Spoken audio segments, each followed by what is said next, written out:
If A subset of B and B belongs to C, then A belongs to C. A is a subset of B னு கொடுத்துருக்காங்க. Okay, இப்போ ஏல some elements எடுத்துக்கலாம். Let A equal to ஒரே ஒரு element இருக்குது. சரி, இப்போ A is a subset of Bன்றனால 2ன்ற எலிமெண்ட்டு Bலையும் வந்துடும். Given A is a subset of B, so 2 belongs to B னு வந்துடும். அதாவது A is a subset of B னா all the elements of A are in B னு அர்த்தம். Aல 2 தான் இருக்குது, அப்போ 2 belongs to B னு வந்துடும்.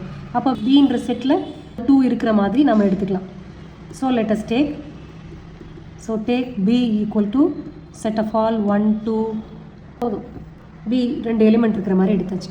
அடுத்து B belongs to C அப்படின்னு கொடுத்துருக்காங்க. அப்போது இந்த செட்டே சிக்குள்ளே இருக்கணும். ஓகே, செட் பிஏ ஒரு எலிமெண்ட்டாக சியில் இருக்குன்னு கொடுத்துருக்காங்க. செட் பி பிலாங்ஸ் டு சின்னு கொடுத்துருக்காங்க. Given set B belongs to C. So C is equal to set of all 1, 2 some other number 3, 4. இப்போ என்னென்னு கொண்டுட்டு வரணும்? ஏ பிலாங்ஸ் டு சின்னு கொண்டு வரணும். ஏ பிலாங்ஸ் டு சினா ஏல இருக்கிற எலிமெண்ட்ஸு சியில் இருக்குன்னு கொண்டு வரணும். ஏல இருக்கிற எலிமெண்ட் என்ன? 2. ஸோ 2 இங்கே இருக்கா? 2 இந்த செட்டுக்குள்ளே இருக்கா? இல்லை.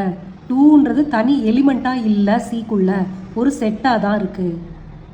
1, 2ன்ற செட்டாக தான் சிக்குள்ளே இருக்குது, not a element of C. 2 is not belongs to